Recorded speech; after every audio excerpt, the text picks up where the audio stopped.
আমার বিরোধী করেছে না করেনি? গালিগালাজ করেছে না করেনি?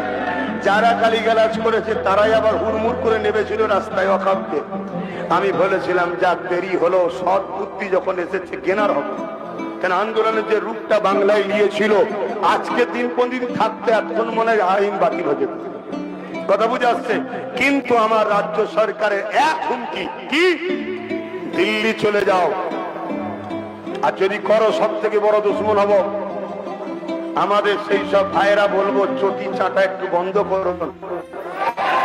আপনারা উলামা মানুষ, আপনারা আলেম মানুষ, আপনারা পীর মানুষ, পীরজাদা মানুষ, চটি চাটা একটু বন্ধ করেন। আরে অন্য সময় চটি চেটেছিলেন আলাদা কথা, এখন ইমানের লড়াই। এখন ইমান হারিয়ে কি চটি চাটতে মন যাচ্ছে? আরে বড় দুঃখ, কেউ আলোর জন্য, কেউ গাড়ির জন্য, কেউ বাড়ির জন্য, কেউ টাকার জন্য, কেউ আগে পুলিশ গাড়ি যাবে, পিছনে পুলিশ গাড়ি যাবে, এই পাহারা লিবার জন্য নিজের ধর্ম শেষ হয়ে যাচ্ছে, এদের কোনো খেয়াল নাই। যারা নিজের মসজিদের তরফ নেই, মাদ্রাসার তরফ নেই, কবরস্থানের তরফ নেই, ঈদগাহ তরফ নেই, এইরকম মোল্লা মলি সাহেব এরকম ধর্মগুরুকে আমাদের ঘৃণা ধিক্কার জানাবার দরকার আছে না? না